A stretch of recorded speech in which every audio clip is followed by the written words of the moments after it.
Amados hermanos, damos gracias al Señor porque en su misericordia y en su bondad, la iglesia puede hoy reunirse y seguir sirviéndole al Señor, glorificando su nombre, pero sobre todo proclamando la palabra de Dios y la verdad, sin importar los tiempos, el lugar ni las condiciones. Como decíamos en el audio que enviamos hace un rato por medio del WhatsApp de la iglesia somos nosotros, la reunión de hermanos. Juntos representamos la iglesia del Señor. En esta oportunidad lo que queremos es compartir con ustedes un texto de la palabra del Señor, un texto que nos ayude a encontrar consuelo, esperanza, y un texto que nos ayude a meditar en qué tiempos estamos y qué debemos hacer. Como bien dice la palabra del Señor en el libro de Eclesiastés, hay tiempo para todo. Todo lo que se quiere debajo del cielo tiene su tiempo, tiempo de reír, tiempo de gozar, tiempo de celebrar, pero también hay tiempo para llorar y tiempo para lamentar. Creo que nos encontramos de manera particular, el mundo se encuentra en un tiempo en el cual no podemos estar a la ligera. No deberíamos tampoco estar despreocupados. Tampoco deberíamos estar pensando en cosas superficiales y banales mientras el mundo está siendo estremecido por medio de esta pandemia. Pandemia en la cual no nos cabe la menor duda que es una de las señales que evidencian el fin de los tiempos.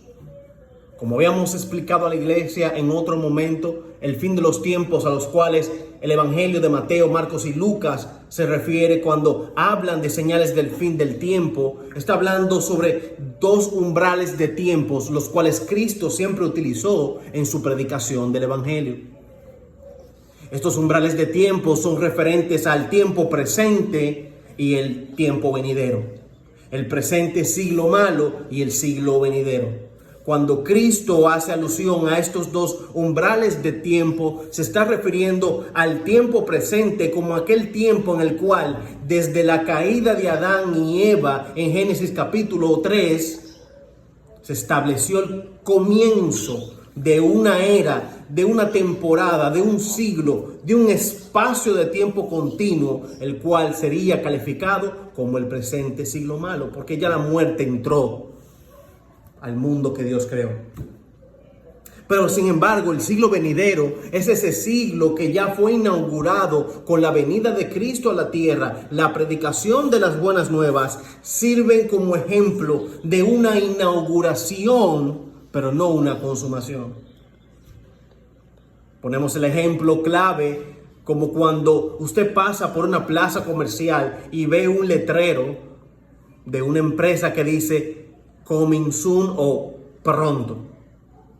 Ese letrero le dice a usted cuál es el nombre de la empresa, cuál es el nombre del producto, el establecimiento que está por abrir, pero no está abierto aún. De la misma manera, el siglo venidero ya fue inaugurado con la llegada de Cristo a la tierra. Y es como ese letrero que dice pronto. Pronto Jesús volverá por nosotros a consumar ese siglo venidero que ya fue inaugurado. Por lo tanto, hermanos, esto es simplemente a modo de introducción para poder llegar al tema que queremos explicar en esta noche. Estamos viendo evidencias por medio de esta pandemia y de otras señales más, la cual el texto de Mateo capítulo 24 ha establecido bien claro como señales que anuncian el fin.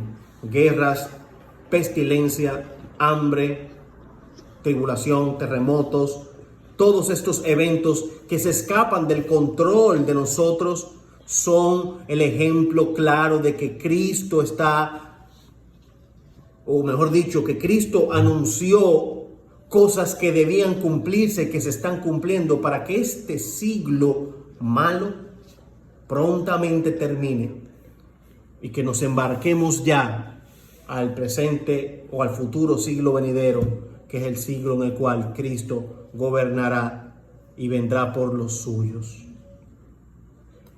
Y es en el contexto de esta realidad, hermanos, que queremos reflexionar en qué momento nos encontramos.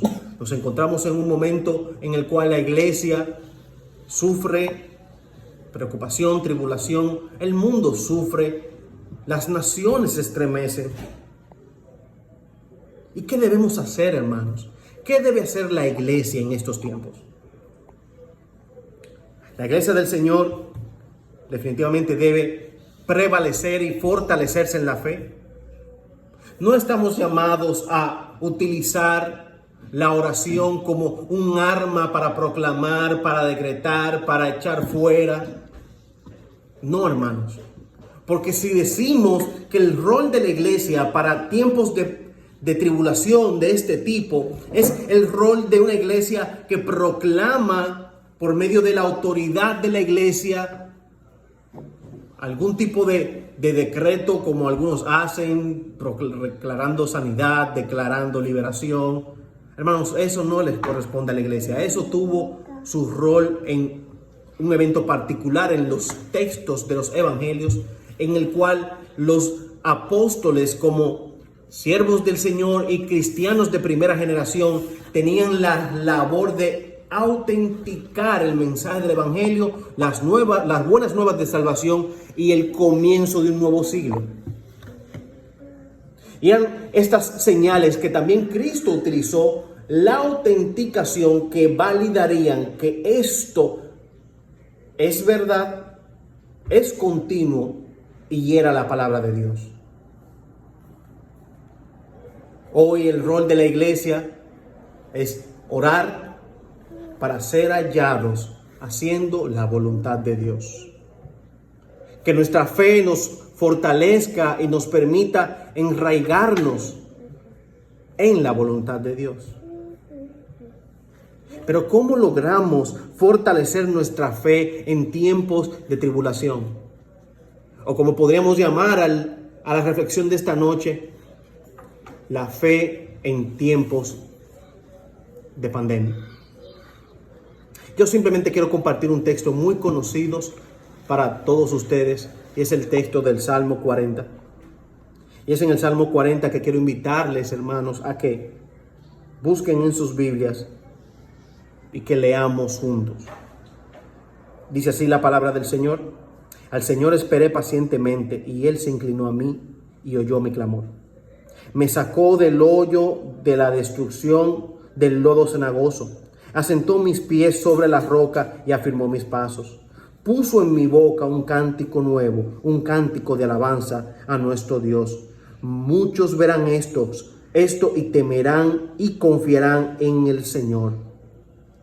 Cuán bienaventurado es el hombre que ha puesto en el Señor su confianza y no se ha vuelto a los soberbios ni a los que caen en falsedad.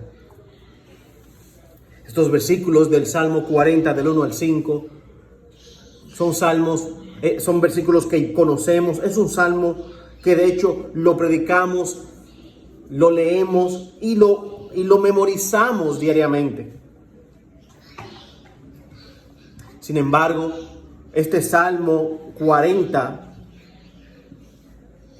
sirve para nosotros como un salvavidas en medio del mar. Para el creyente, este Salmo 40 representa el recordatorio de que nuestra esperanza, confianza y fe debe ser puesta en una sola cosa, y es en la figura de nuestro Dios. Porque les invito, amada iglesia, a reflexionar en estos versículos, porque es muy probable que en estos momentos todos estemos muy preocupados, todos estemos muy ansiosos, todos estemos muy cargados, todos estemos llenos de ansiedad y de preocupación por lo que está aconteciendo y por lo que ha de acontecer. Es por eso, hermanos, que debemos recordar de la mano de quien viene nuestro refugio para el creyente. Un creyente que está percibido de los tiempos, y tal como introdujimos al principio, estamos en medio de un momento épico para la fe cristiana. Un momento en el cual, una vez más, por medio de eventos masivos y mundiales, se comprueba y se confirma que la palabra de Dios es inerrante, es certera y sus promesas son inevitables. Un momento en el cual se cierra la boca del escéptico y se abren los ojos de los creyentes. Un momento donde nuestro corazón debe tener un agridulce al padecer en esta época, pero también al comprobar las promesas del Señor. Y es en esa dualidad de sentimientos que debemos recordar a nuestra alma que nuestro socorro viene del Señor. Si hay algo que debemos hacer como iglesia y como creyentes en estos tiempos, en nuestra oración es pedirle al Señor, así como los discípulos le pidieron en Lucas capítulo 17, versículo 5, Señor, aumenta nuestra fe. Aumenta nuestra fe, Señor. En todo el sentido de la palabra, auméntala para que podamos esperar pacientemente en ti. Para que podamos levantar un clamor honesto y sincero a ti. Para que podamos escuchar tu voz hablando a nuestras vidas y poder ver tu mano obrando a favor de los tuyos. Es un momento en el cual debemos recordar que el poder reside en la mano de Dios y no en la nuestra. Que nuestras palabras no tienen poder alguno, sino la palabra de Dios es la que tiene el poder. Que sin importar cuánto oremos, sin importar cuánto proclamemos que esta enfermedad se vaya de la tierra o se vaya de nuestro país, esto no sucederá hasta que no se cumpla el propósito de Dios. Esta pandemia del coronavirus, el cual está azotando el mundo, es una vez más la prueba fehaciente de que el mundo está en las manos de Dios y que prontamente Jesucristo vendrá por su iglesia. ¿Qué hace la iglesia entonces, hermanos? ¿Qué hacemos? Si esto no podemos echarlo nosotros, ¿qué hacemos? Es por eso que quiero compartir con ustedes y quiero que reflexionen en los primeros 5 versículos de la palabra del Señor en Salmos capítulo 40. Estos 5 versículos que dicen: al Señor esperé pacientemente. ¿Y qué pasó? Él se inclinó a mí y oyó mi clamor. Me sacó del hoyo de la destrucción, del lodo cenagoso. Ese lodo cenagoso, como otras versiones, quizá la suya diga, y me sacó del hoyo de la desesperación. Amados, no desesperemos. No desesperemos porque es en el Señor que está puesta nuestra confianza, es a Él que debemos clamar y es en Él que debemos esperar con paciencia. Pero la desesperación, el miedo, la angustia, la ansiedad representan un lodo cenagoso, representan un hoyo profundo en el cual la iglesia de Dios debe evitar caer. Evitemos caer en la profundidad de ese lodo que consume a muchos hoy, la desesperación, la angustia y la preocupación. Evitemos caer en la desesperación, sino más bien que esperemos en el Señor pacientemente, pues tenemos la certeza de que Él se inclinará a nosotros y escuchará nuestro clamor. No solamente escuchará nuestro clamor, sino que nos tomará de las manos y nos pondrá sobre una roca firme y contundente, la cual estará bajo nuestros pies para sostenernos. Pero también abrirá nuestros labios para cantar cánticos de alabanza a Él, reconocer su grandeza, su misericordia y su bondad. Y lo más importante aquí en el versículo 3 es la parte B que dice: muchos verán esto y temerán y confiarán en el Señor. Eso debe hacer la iglesia hoy. La iglesia hoy debe orar, confiar, esperar, para que muchos, al ver la calma, muchos al ver nuestra quietud, muchos al ver nuestra tranquilidad, se pregunten: ¿qué tienen ese grupo de personas que les hace vivir, aún en tiempos tan difíciles, tranquilos. ¿Qué será eso que los lleva a descansar y a dormir confiadamente? Bueno, pues la certeza de que Dios escucha nuestro clamor y nos rescata. Y al ver esto, tendrán que reconocer y proclamar que grande es nuestro Dios. Y por último, bienaventurados somos, versículo 4,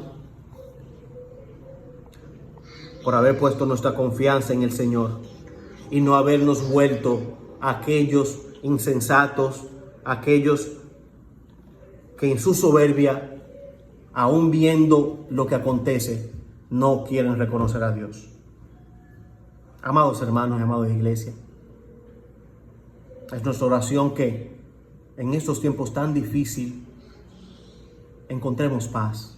Amados, encuentren paz en el Señor, refugiémonos en nuestro Dios, sabiendo que Él es misericordioso y bondadoso y que sus promesas se cumplen, así como Él prometió que señales anticiparían el fin y las estamos viendo. Así también estas promesas de rescate oportuno se harán de cumplir. Confiemos una vez más en nuestro Dios y no desfallezcamos.